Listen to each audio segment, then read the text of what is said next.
Galaxy S23, Galaxy S23 Ultra, ça c'est l'année 2023. Très bon téléphone, hein, je dis pas le contraire, mais ce qui nous intéresse ici, c'est l'année 2024, et ce qui rime avec 2024, c'est Galaxy S24. À 2 semaines, plus ou moins, de l'annonce des Galaxy S24, on sait déjà pas mal de choses à leur sujet. Il y a eu beaucoup d'informations qui ont circulé sur le web et justement on va profiter de cette vidéo pour faire un petit peu le point sur tout ce qu'on sait des Galaxy S24, S24 Plus et S24 Ultra. On va commencer assez logiquement par le design de ces futurs smartphones et même s'il n'y a pas d'évolution majeure, il y a quand même quelques petites surprises ici et là. Au moment où on se parle, il y a eu d'énormes fuites de visuels des 3 téléphones, hein, S24, S24 Plus et S24 Ultra. Ça permet de voir ces téléphones déjà sous tous les angles, sous toutes les coutures et pas de panique. La face arrière, ça restera du Samsung Galaxy S comme on connaît depuis quelques années avec ce design là du module photo assez reconnaissable et qui est vraiment une des pattes, une des signatures de Samsung. Par contre, l'idée globale qu'il faut retenir pour les 3 futurs modèles, c'est que les changements se concentrent essentiellement sur les tranches. C'est pas forcément les mêmes changements pour les 3 modèles, mais c'est là qu'il y aura le plus de trucs à noter. On va commencer avec le S24 et S24 Plus et là vous pouvez voir à l'image qu'on a des bords qui paraissent très droits à la manière d'un iPhone, hein, c'est peut-être dans l'air du temps, voilà, c'est la mode, c'est actuel sur le marché des smartphones. Et pour rappel, hein, le Galaxy S23 que je tiens dans la main avait des bords légèrement bombés quand même, hein, pas droit comme ça, comme on a l'impression de le voir en tout cas sur les visuels du Galaxy S24 et du Galaxy S24 Plus, où vraiment ça paraît beaucoup plus droit, c'est un style. A noter que sur les S24 et S24 Plus, le cadre il resterait en aluminium, alors que le S24 Ultra, lui, il aurait un cadre en titane. Et là aussi, il y a une autre grosse marque qui a déjà fait ça et qui commence par A et qui finit par Pearl. Pour rappel, le titane, c'est censé être un matériau plus noble et surtout plus résistant. Normalement, on associe aussi le titane à un métal plus léger que l'acier. Mais là, attention, sur le S24 Ultra, ne vous attendez pas à un smartphone plus léger que le S23 Ultra parce que le S23 Ultra, lui, n'utilisait pas de l'acier, mais de l'aluminium pour son cadre qui est déjà très léger. Donc, voilà. A priori, pas de grosse différence sur le poids, juste sur la résistance. Et encore, on a vu sur les iPhone 15 Pro que les rayures pouvaient apparaître assez vite sur le cadre en titane. Donc, restons prudents. Autre chose intéressante à noter sur ce modèle Ultra, rappelez-vous, il y a 2 ans avec le S22 Ultra, on avait quand même un téléphone assez rond, hein, vraiment sur les bordures ici. C'était rond, c'était un demi-cercle, effet qu'on retrouve beaucoup moins sur le S23 Ultra là que j'ai en main avec quand même un côté déjà beaucoup plus plat que son prédécesseur. Et là avec le S24 Ultra, on serait encore plus plat, vraiment parallélépipède quasi parfait et tout, très rectangulaire, très anguleux. Et d'ailleurs, sur la face avant, ça se remarque bien. Regardez sur l'image là qui s'affiche à l'écran, on a un petit air quand même de Sony Xperia, hein, vraiment rectangulaire et tout. On aime, on n'aime pas, je vous laisse dire ça dans les commentaires. N'hésitez pas d'ailleurs. Et vous noterez aussi au passage d'ailleurs que, en conséquence, l'écran lui aussi devient totalement plat, alors que jusqu'au S23 Ultra, même si c'était très léger, on avait encore une petite incurvation sur les bords de l'écran. Là, ça a l'air de disparaître totalement. Et enfin, sur les visuels du S24 Ultra, vous observerez aussi que les bordures autour de l'écran ont l'air enfin uniformes, contrairement aux 2 derniers modèles Ultra qui avaient encore un menton ici très épais, enfin très épais, j'abuse un peu, mais plus épais que le reste. Et du coup, le S24 Ultra rejoindrait ses 2 petits frères, le S24 et le S24 Plus, avec des bordures uniformes. Et ça, je sais que ça fait plaisir. Difficile de parler des Galaxy S sans parler de la photo évidemment, hein. Et là sur les S24 et S24 Plus, c'est pas grand chose en fait, à part le fait qu'il y aura très probablement encore un capteur principal de 50 mégapixels, un téléobjectif x3 et un ultra grand angle très classique. Ce qui va être plus intéressant par contre, c'est ce qui se passe du côté du S24 Ultra et j'ai peur de vous annoncer quelques mauvaises nouvelles.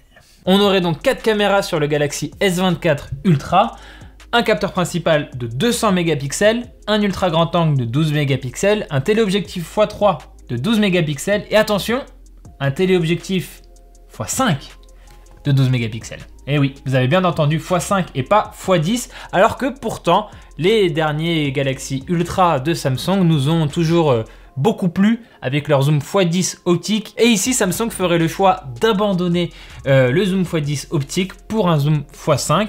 Alors attention, un très faible espoir est encore possible pour le zoom x10 optique. Evan Blass, célèbre leaker sur les internets, a partagé une image officielle en fait d'un bout des fiches techniques des 3 modèles de Samsung qui arrivent.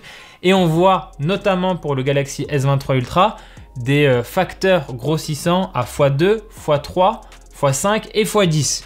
Du coup, peut-être que le x10 optique est encore de la partie pour le S24 Ultra, mais j'y crois pas trop. Le fait que la mention x10 soit indiquée sur cette fiche technique, ça veut pas forcément dire qu'il y a un zoom optique x10, mais juste que la qualité de zoom x10 sera très correcte, très agréable à l'œil quand même et tout, mais ça veut pas dire que ce sera du zoom optique x10. Et dans les visuels en fuite du Galaxy S24 Ultra, il y a un petit détail qui vient a priori corroborer cette disparition du zoom x10 optique. Regardez la troisième caméra en partant du haut. Et si vous regardez du coup à cet endroit-là sur le S24 Ultra, en tout cas sur le visuel du S24 Ultra, vous pouvez voir que l'ouverture à l'intérieur de la caméra, elle est plutôt ronde, alors qu'ici sur le S23 Ultra, on a une ouverture assez rectangulaire, très caractéristique d'un zoom périscopique. Et du coup, cette forme plus ronde, ça se rapproche de ce qu'on voit déjà sur le zoom x5 de l'iPhone 15 Pro Max.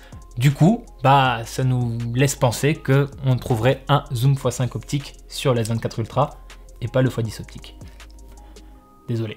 Dans les commentaires, n'hésitez pas à nous dire ce que vous pensez de cette stratégie. Est-ce que le x10 optique, c'était juste trop, pas assez utile dans trop de situations? Moi, personnellement, j'étais fan, j'ai toujours été fan du x10 optique. Et on en discutait avec Robin derrière la caméra. Est-ce qu'il n'aurait pas été plus pertinent plutôt d'abandonner le x3 et de faire du x5 et du x10? Ou est-ce qu'on est trop utopiste? Est-ce qu'on est trop rêveur? Bref, dites-nous ce que vous en pensez. On a parlé de la photo. L'autre point important sur cette génération, sur les S24, ça va être la puce. Pour rappel, S23, S23 Plus et S23 Ultra, cette année, en Europe, on avait le Graal, un Snapdragon 8 Gen 2. Et c'était trop bien. On a tous adoré, on a tous kiffé, c'était puissant, c'était autonome, ça gérait bien la chauffe, trop bien quoi. Mais patatras, sur les S24, en tout cas en Europe, la question se pose, est-ce qu'on aura droit à un Snapdragon 8 Gen 3, dont on rêve tous, ou est-ce qu'on va devoir se retaper en quelque sorte une puce Exynos, sachant qu'il y a 2 ans, l'Exynos 2200 avait quand même vraiment beaucoup déçu. Et d'ailleurs, on en a reparlé récemment dans une vidéo consacrée au Galaxy S23 FE. N'hésitez pas à aller la regarder, comme ça, c'est cadeau. Sur cette question, il y a quand même plusieurs rumeurs qui circulent. La première, c'est que les 3 modèles, S24, S24 Plus et S24 Ultra en Europe, serait équipé d'un Exynos 2400. Et l'autre bruit de couloir qui est aussi assez tenace et un peu plus optimiste, c'est qu'il n'y aurait que, entre guillemets, les S24 et S24 Plus qui auraient un Exynos 2400, mais le Galaxy S24 Ultra en Europe aurait lui aussi droit à un Snapdragon 8 Gen 3. Très plausible aussi comme hypothèse finalement. Pour rappel, l'Exynos 2200, donc il y a 2 ans, ce qui nous avait beaucoup déçu, c'était des bugs d'affichage, des problèmes de chauffe, et l'autonomie pas ouf. Pour l'Exynos 2400, ne la condamnons pas trop vite, cette puce, il est possible que Samsung en 1 an s'est bien concentré et a fait un gros travail dessus, et notamment les dernières rumeurs parlent d'une partie GPU nettement améliorée. Donc on espère que ça se concrétisera si jamais vraiment on a affaire à un Exynos 2400. Mais on attend aussi évidemment de grosses améliorations sur la chauffe et sur l'autonomie, parce qu'il n'y a que comme ça qu'on aurait une vraie belle alternative au Snapdragon 8 Gen 3 et qu'on ne se retrouve pas avec un choix du pauvre, si je peux parler comme ça, parce qu'on parle quand même de téléphones qui vont coûter cher. Pour la batterie, on aurait droit à une légère amélioration pour le S24 et le S24 Plus, avec respectivement des batteries de 4000 et de 4900 mAh, et ça resterait sur du 5000 mAh pour le S24 Ultra. De ce côté-là, la grande question qui reste en suspens, c'est la vitesse de la charge rapide. On a croisé ici et là quelques rumeurs qui évoquaient du 65 watts pour le modèle Ultra, mais ici, chez Frandroid, on n'y croit pas trop. On pense plutôt qu'on restera à du 45 watts maxi. Il y a aussi autre chose qui devrait être bien mis en avant sur ces Galaxy S24, c'est l'intelligence artificielle. Alors, je vais rien vous apprendre en disant qu'en 2023, on en a bouffé à toutes les sauces de l'IA, ChatGPT, génération d'images, etc., etc. Donc évidemment, Samsung veut aussi surfer sur cette même vague et entrer dans la cour des grands. Et surtout, ils ont vu Google le faire. Ils veulent pas qu'il n'y ait qu'une seule marque qui puisse se targuer d'avoir des smartphones IA. Donc les Galaxy S24 devraient vraisemblablement être labellisés smartphone intelligence artificielle. Bam bam bam. Maintenant, comment Samsung va faire ça? Alors on pense évidemment à Bixby, l'assistant vocal maison de Samsung, qui a eu largement mauvaise presse, alors que pourtant il fonctionne assez bien en anglais et en coréen. Mais bon voilà, il y a eu un début chaotique, pas assez efficace en français, et globalement on lui a toujours préféré Google Assistant. Mais voilà, avec cet essor de l'IA et tout ça, Samsung a peut-être un bon timing à jouer ici et à relancer la machine Bixby pour enfin en faire une IA solide et crédible et efficace, etc. Tous les qualificatifs sympas quoi. Je vous vois venir dans les commentaires déjà à préparer la moquerie comme ça et à critiquer Bixby. D'ailleurs, moi aussi, je suis assez dubitatif, hein. Je suis pas hyper emballé par cette idée de retrouver du Bixby partout. C'est en général l'une des premières choses que je désactive sur les Samsung quand j'en utilise un. Mais là aussi, la prudence quand même nous appelle à laisser à Samsung le bénéfice du doute. Encore une fois, peut-être qu'ils ont vraiment bien travaillé leur copie et qu'on va vraiment avoir de belles choses avec Bixby. Ça me fait bizarre de dire ça, mais voilà, j'ai envie d'être optimiste quand même, parce que sinon on est toujours là, on tire la tête et tout, on n'est pas content. Non, un peu d'optimisme et on va voir ce que Samsung nous propose. D'autant plus que sur One UI 6, j'ai pu tester Bixby Text Call. Du coup, une fonction de Bixby qui permet de filtrer intelligemment les appels et tout. Et franchement, l'interface est bien, l'utilisation est simple, claire, facile. Donc, c'est possible d'avoir du Bixby sympa. Alors, j'aurais bien du mal à vous dire là tout de suite à quoi ça pourrait ressembler, cette IA sauce Samsung. Voilà, est-ce qu'il ferait des S24 des smartphones intelligence artificielle? Mais on peut imaginer de la génération de texte pour des réponses efficaces et complètes à un message. On peut imaginer aussi des retouches photos améliorées par l'IA avec Bixby, ou même générer des choses en plus dans une photo. On a déjà vu quelques exemples chez les Pixel 8 de Google avec l'IA. On peut imaginer que Samsung ferait des choses assez similaires, voire totalement pareilles, à voir. Évidemment, beaucoup d'entre vous vont se poser la question, est-ce que les Galaxy S24 vont coûter plus cher que les Galaxy S23? J'ai pas de réponse précise à vous apporter, mais c'est très probable. Hop hop hop, stop, pause. Je me permets de m'auto-interrompre, en fait, tout simplement parce que après avoir tourné cette séquence, eh ben évidemment, hein, les prix en euros sont tombés. Alors, c'est rien d'officiel, c'est le site Galaxy Club, un site néerlandais qui a fait fuiter les prix en euros, du coup forcément c'est à prendre avec des pincettes, mais quand même c'est une source assez crédible et ça donne une bonne idée du prix des Galaxy S24. Du coup on aurait un Galaxy S24 qui commence à 899 € pour la version de 128 Go de stockage. On aurait aussi un Galaxy S24 Plus qui commence à 1149 € pour la version 256 Go de stockage. Et enfin un Galaxy S24 Ultra à 1449 € pour la version de 256 Go de stockage, et le S24 Ultra, lui, il aurait aussi du 512 et aussi une version 1 Teraoctet.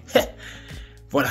Si vous avez une bonne mémoire, vous aurez peut-être remarqué que les Galaxy S24 et S24 Plus, selon ces informations, coûteraient moins cher au lancement que les S23 et S23 Plus l'année dernière. Soit c'est une bonne nouvelle, hein, forcément, et en même temps, c'est peut-être une manière pour Samsung de compenser, de se faire pardonner pour le fait que les S24 et S24 Plus, a priori, encore une fois, ils auraient une puce Exynos et pas Snapdragon. Par contre, attention, le Galaxy S24 Ultra, lui, il coûterait plus cher que le S23 Ultra l'année dernière, 30 € de plus. Du coup, cette année, en 2024, on aurait chez Samsung cette volonté de vraiment bien différencier dans la gamme le S24 Ultra des deux autres modèles. On aurait donc un S24 et un S24 Plus haut de gamme, et un S24 Ultra, ultra haut de gamme. Et voilà, j'arrête de m'interrompre, retour à la vidéo classique. Autre grande question, c'est quand est-ce que seront présentés ces Galaxy S24?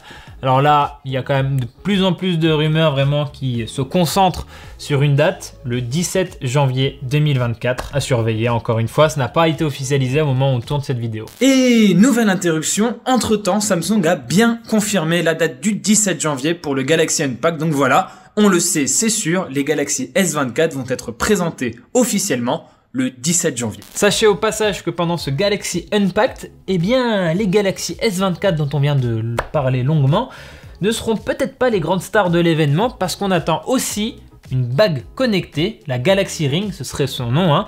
Et si vous voulez en savoir plus sur les bagues connectées, Geoffroy a fait une excellente vidéo, vous pouvez la découvrir par ici. Quoi qu'il en soit, pour les Galaxy S24 ou la Galaxy Ring, n'hésitez pas à vous abonner à notre chaîne YouTube pour suivre tout ça dans les prochains jours et semaines, et à nous rejoindre aussi sur Twitch, parce que évidemment on couvrira l'événement en direct et on la commentera en direct. C'est toujours un chouette moment, donc vraiment n'hésitez pas à nous retrouver sur Twitch. Voilà, c'est tout pour cette vidéo. Merci de l'avoir regardé jusqu'au bout. Je l'ai déjà dit, je le répète, n'hésitez pas à vous abonner à la chaîne YouTube de Frandroid et à nous suivre sur plein de réseaux sociaux. Quant à moi, je vous dis à très bientôt dans une prochaine vidéo sur Frandroid.